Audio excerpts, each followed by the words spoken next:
apakah Allah masih menerima taubat kita jika kita sudah pernah berzina? Oh, kalau berzina jangan ikut-ikut saya. Kita zina sama pelacur. Gini, kalau Anda masih punya kesempatan bernyawa dan belum sampai nyawa itu ke kerongkongan, maka taubat itu sangat terbuka bagi Anda. Kecuali kalau nyawa sudah sampai ke kerongkongan, segera kembali. Bahkan ada ayat yang khusus diturunkan untuk pertanyaan Anda ini. Ayatnya ayat ke-53, surahnya surah ke-39. Ayat itu diturunkan untuk menjawab seseorang yang terlibat dengan pertanyaan Anda seperti ini dan dia mau tobat. Maka Allah turunkan ayat kuliah, ibadiyalladzina asrafu ala anfusihim la taqnatu min rahmatillah. Katakan Muhammad pada hamba-hambaku yang telah berbuat israf. Di antara israfnya mengerjakan perbuatan dosa besar. Dosa besar di antaranya zina. Ketika dikerjakan seperti itu dia mau tobat. Kata Allah, ayo tobat, jangan putus asa dari rahmat Allah Subhanahu wa taala. Kenapa ada kalimat jangan putus asa? Karena orang kalau berbuat dosa besar, setannya lebih mudah menjerumuskan dia. Karena akan dibuat kalimat-kalimat dalam dirinya seakan-akan mencegah dia untuk bertobat. Sudah, dosa kamu berbuat sudah begitu besar, gak ada kesempatan untuk bertobat lagi. Sudah, kamu sudah terlanjur basah, berenang sekalian, tinggalkan perbuatan yang ini. Kamu medannya di sini, kamu dunianya di sini. Kata Allah, itu semua tidak benar. Saya itu adalah Tuhan rahmat, bukan Tuhan ghadab. Rahmat saya melebihi ghadab yang ada dalam diri saya. Maka rahmat itu manfaatkan. Tobat. Ayo tobat. Saya katakan, jangankan Anda, pelacurnya pun.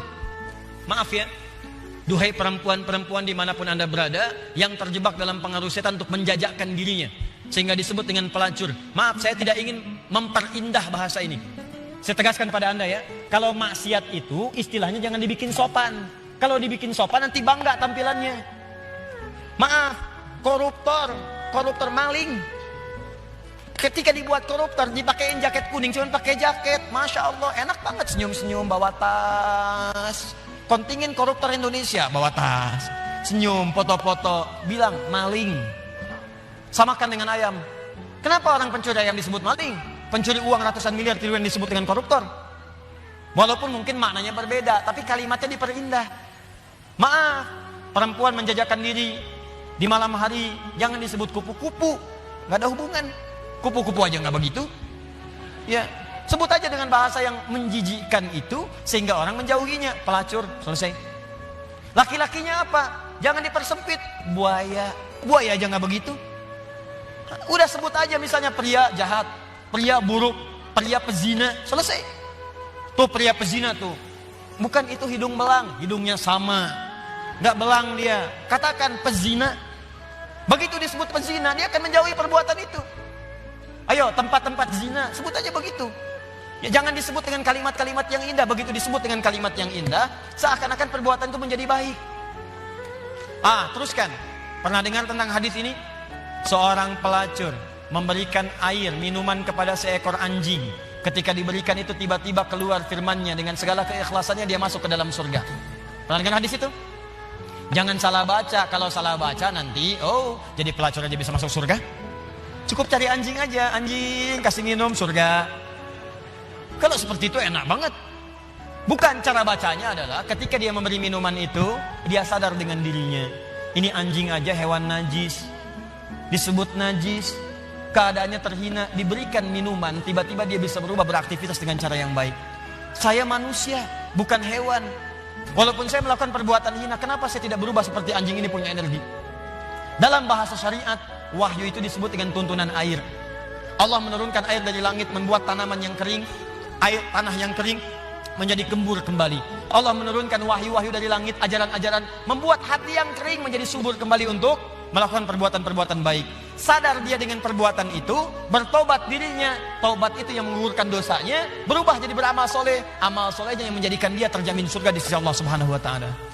Pelacur, tobat, masuk surga. Pembunuh 100 orang, tobat, masuk surga. Maka saya ajak orang yang pernah berbuat perbuatan semacam ini, ayo tobat. Ada kesempatan.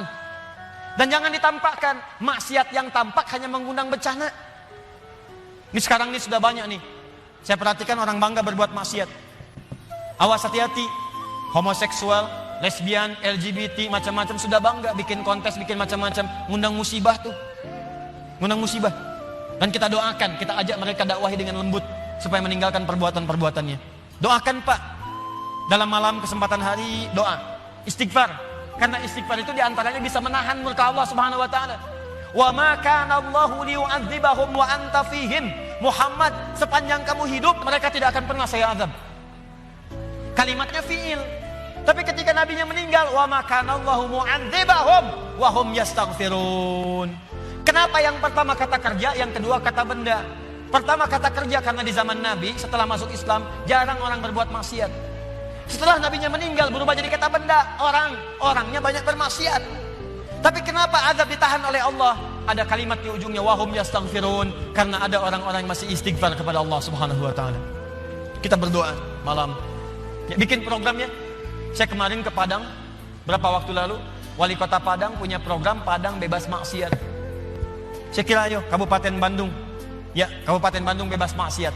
Anda berdoa, dakwahi, tampakkan kebaikan. Ayo mulai sekarang yang ngaji dengan saya minta komitmennya. Kalau Anda pegawai berangkat ke kantor, perilaku yang baik, tunjukkan nilai keislaman, jujur dalam bekerja, jangan takut. Anda tidak akan kehilangan rezeki. Anda nggak korupsi pun rezekinya segitu. Anda korupsi rezekinya nggak nambah segitu juga. Jadi kalau Anda bisa dapatkan yang halal, kenapa mencari dengan yang haram? Nggak usah, yang baik-baik aja, rezeki Anda sudah terjamin. Demi Allah saya katakan, kelihatannya banyak, cuman segitu juga. Kalau Anda berbuat baik, ditahan oleh Allah, seperlunya dikasih, perlu dikasih supaya Anda nggak repot. Kadang-kadang dikasih banyak supaya bisa zakat, supaya bisa infak.